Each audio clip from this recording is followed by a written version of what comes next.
repartons de Mutriku en direction de la baie de Ondarroa, une toute petite baie qui est à 1 mille d'ici, donc je ne vais même pas sortir les voiles, juste faire ça au moteur. Dans cette baie, on va rester juste le temps du repas de ce midi, on va mouiller l'ancre, et après on ira sur Zumaya.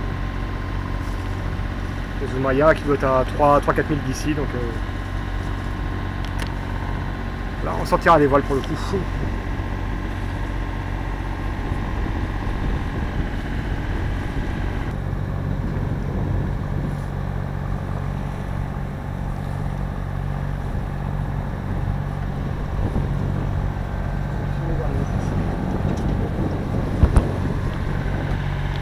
J'en profite également. Là on est à marée basse, on voit bien sur le côté, il y a un gros bassin. Il y a 2 piscines d'eau de mer. On est passé à côté hier, on ne s'est pas baigné parce qu'il faisait un petit peu frais. Et pour les enfants, ça doit être très agréable.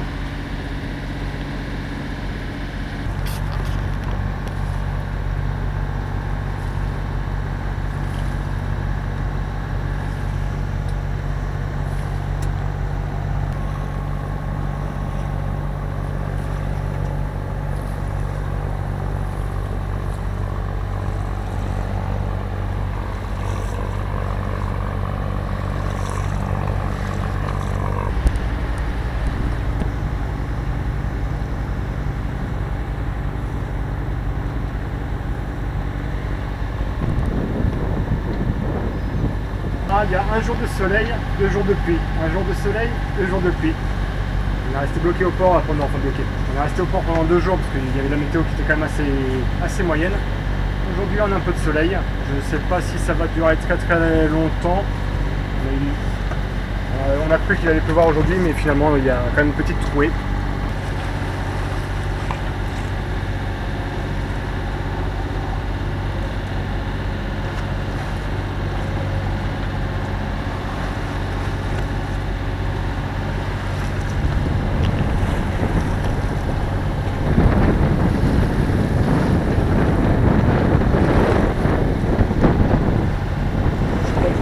Dire mon voisin de ponton avec qui on a sympathisé un petit peu, qui m'a dit bah, tu vas voir, si tu vas aller dans la baie de Ondarroa, tu peux juste y aller au moteur parce que quand tu vas arriver ton moteur il sera pas encore chaud. Là où on était, donc Mutriku c'est juste ici, juste derrière, et là où on va c'est où on voit les immeubles qui sont là. Voici où nous sommes. Hein? Attends, pas là. Voici où nous sommes, donc là vous avez la France, nous sommes ici. Hop, on se rapproche. Zumaya, c'est où on va dormir ce soir. Et donc là, on était ici dans le port de Mutriku et nous nous rendons ici dans la baie de Ondarroa.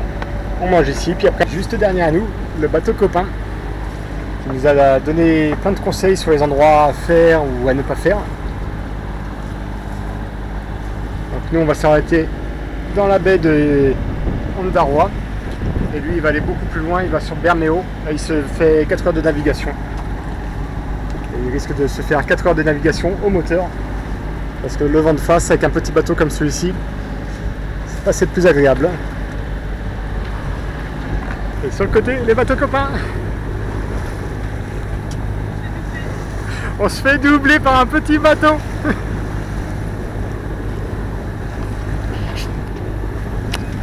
La baie de Ondarroa. On va essayer de s'approcher pour voir si c'est pas trop risqué pour jeter la pioche au milieu. Si on le sent pas, on mettra un plan B en place. Bon, on a écourté notre escale à Ondarroa. Je me suis un peu dégonflé, on peut dire ça comme ça, mais j'ai pas du tout senti l'approche. C'est des fers un petit peu de partout, là, je sais pas si vous voyez sur les rochers. La baie est beaucoup moins jolie que ce qu'on voit sur la carte. Donc j'ai pas envie de prendre de risques. Je préfère qu'on fasse demi-tour, qu'on se remette en route direction Zumaya.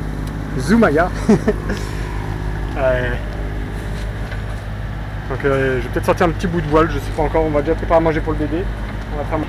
On retourne vers Ondarroa. La raison est simple, on a vu une perche sur le côté du bateau. Et donc moi j'ai cru à un simple casier, sauf que dans la foulée, là je sais pas si vous apercevez sur l'eau, hop on voit un petit point blanc, un autre petit point blanc, un autre petit point blanc. Et ça dure depuis je sais pas combien de temps. J'ai jamais vu un filet aussi long. Et ce qu'il y a, c'est pour aller à Zumaya, donc il faut que je m'éloigne un petit peu de l'autre côté. Et ce filet, il me gêne puisqu'il va au moins jusqu'à Moutrikou, là où j'étais. Donc je fais très attention. Je vais retourner jusqu'à la perche que j'ai aperçue tout à l'heure. Et je vais passer de l'autre côté. Et je ne pense pas que ce filet soit quand même assez long pour aller jusqu'à jusqu'à Zumaya. Bon, juste là on aperçoit la petite perche dont je vous ai parlé. Donc jusque là-bas, très très loin, on aperçoit ces morceaux blancs qui flottent. Je ne sais pas quelle dimension peut faire ce filet. Pourtant j'étais allé assez loin. Si vous regardez ma trace sur la carte, j'étais jusqu'ici. Quand j'ai fait demi-tour pour dire je vais passer de l'autre côté. Parce qu'il y a un moment je ne vais pas non plus me faire écraser sur la côte à cause de ça. Juste là-bas on aperçoit la fameuse perche. On la contourne, on reprend notre route.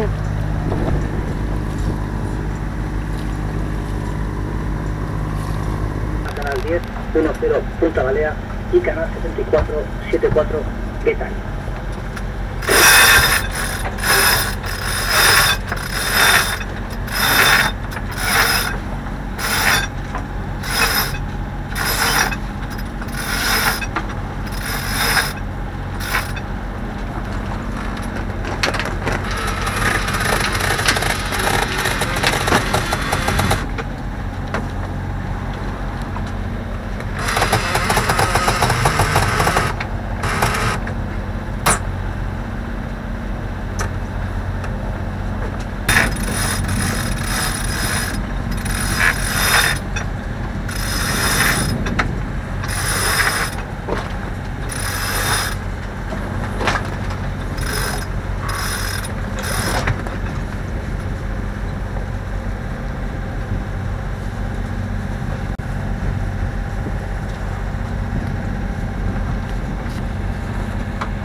Vous allez assister à un moment historique de ces vacances ibériques.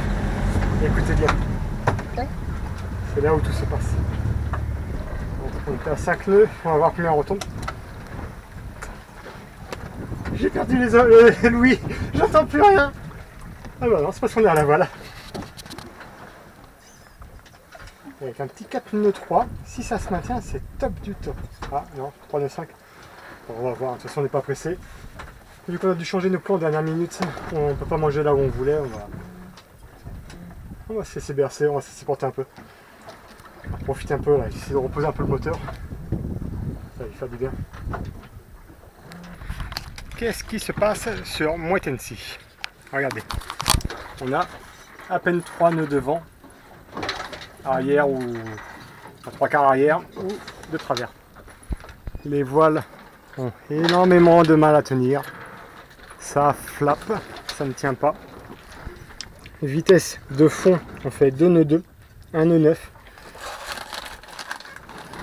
Donc je pense que je vais quand même remettre un tout petit fond de moteur derrière, peut-être sur le ralenti, ou histoire de stabiliser les voiles. Et c'est ce que j'avais fait tout à l'heure, ça tenait bien. Donc là je vais recommencer la même chose.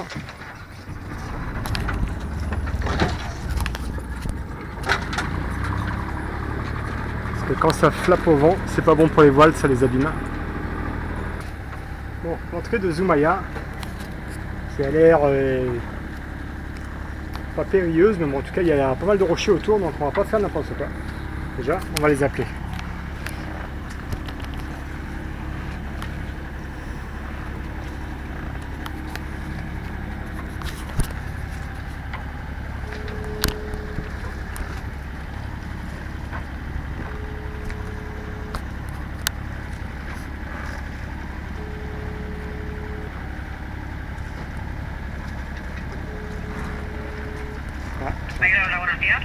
Buenos días, ¿hablaste inglés o francés? Un poquito de francés, inglés también. A ver, dígame.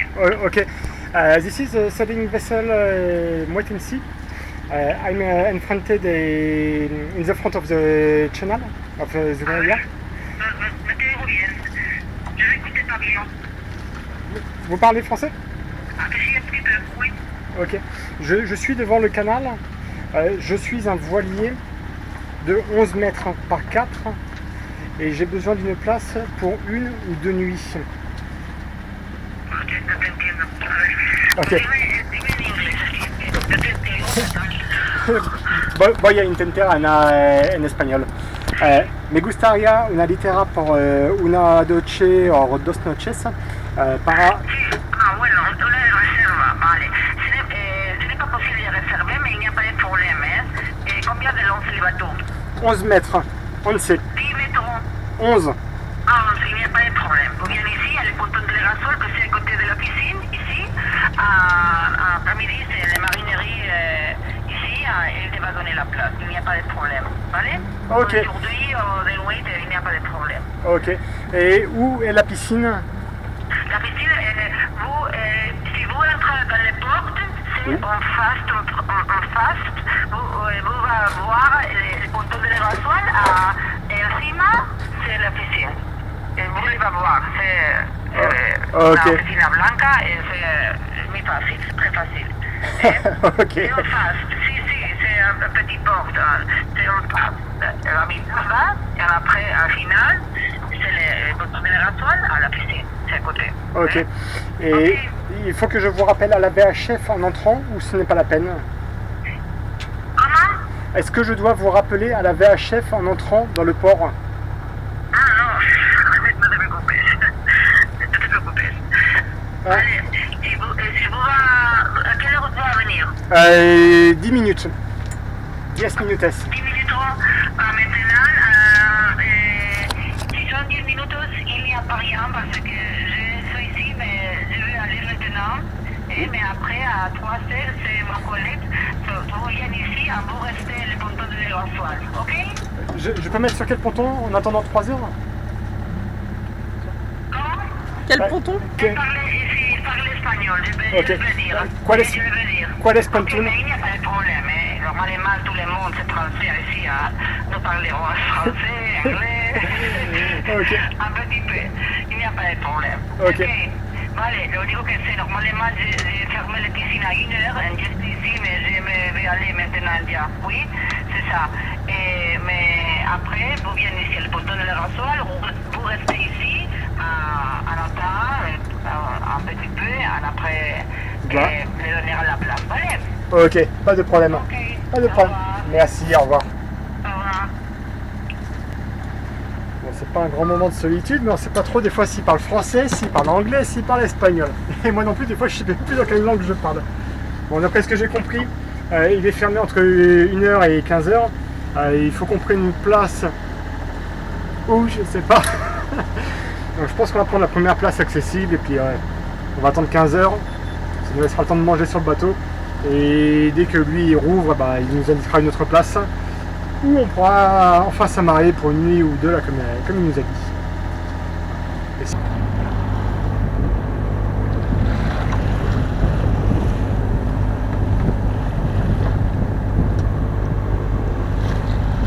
Donc là, juste en face de vous, c'est l'entrée du chenal. Pas très très gros. On a de la chance, on n'est pas à marée haute, mais on est presque à marée haute. 2 heures, allez, 1h30 avant la marée haute. Donc on va avoir du fond.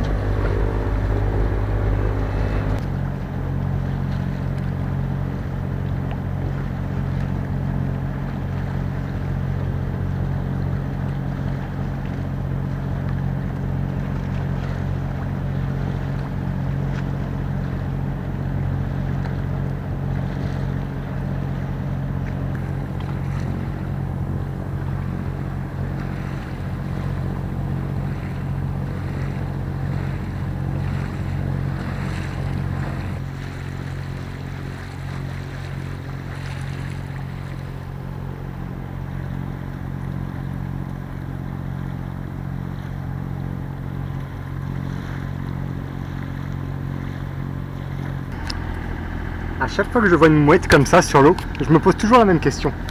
Est-ce qu'elle a pied? Parce que si elle a pied, il est temps de faire demi-tour. Mais on voit pas si elle a pied ou pas. En tout cas, celle-ci, je sais pas ce qu'elle est en train de manger, mais elle a l'air de se régaler. Elle a dû choper un canard ou un poisson. On va prendre la première place qu'on trouve au hasard. Et on va attendre 15 heures pour avoir notre place définitive. Je pense que ce sera plus simple que d'aller s'encastrer dans les autres bateaux. Juste un tout petit coup de gueule vite fait. Regardez, quand on regarde les blocs, enfin le pilote côtier qui nous permet d'avoir toutes les informations, on a quelques photos du paysage, quelques croquis, quelques crobards. Voilà. Quand on regarde le bloc marine Espagne-Portugal, pareil, on a quelques photos. Et quand on voit ces photos, ça donne pas du tout envie d'y aller. C'est pas joli du tout. On a l'impression que ça a été pris le 31 décembre, un jour de grande marée, à marée basse, et la neige venait juste de tomber. Alors que quand on regarde tout autour, regardez, ça n'a rien à voir. C'est joli, c'est beau. Là, on a envie de rester un peu plus longtemps ici. Regardez là, cette petite chapelle. Bon, là-bas, il y a un chantier, ça fait un peu de bruit, on dirait, mais c'est beau, ça change. C'est pas comme ces vieilles photos qui ont été prises en 1970, un jour de mauvais temps. Je pense que le pilote côtier et bloc marine pourraient remettre à jour leurs photos et leur cartographie.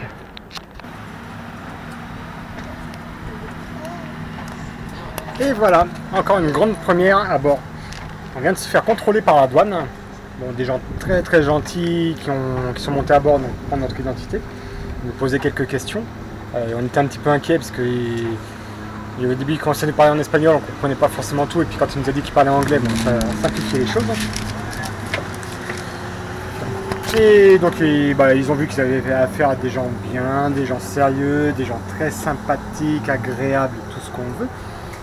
Donc ils n'ont pas poussé les recherches plus loin, ils ont dit, quand je leur ai demandé s'ils voulaient visiter l'intérieur du bateau, s'ils voulaient voir des choses, ils ont dit non, c'est pas la peine, on ne va pas trouver une tonne de caca, enfin on ne pense pas que vous ayez caché une tonne de cocaïne à l'intérieur du bateau. Bon, en même temps, s'ils avaient cherché de la bière, du vin blanc, de la sangria ou du jambon ibérique, ils auraient pu trouver une tonne de quelque chose. Mais donc ils n'ont pas poussé les recherches plus loin. Et ils sont partis contrôler d'autres bateaux au loin. Mais c'était une grande première pour nous.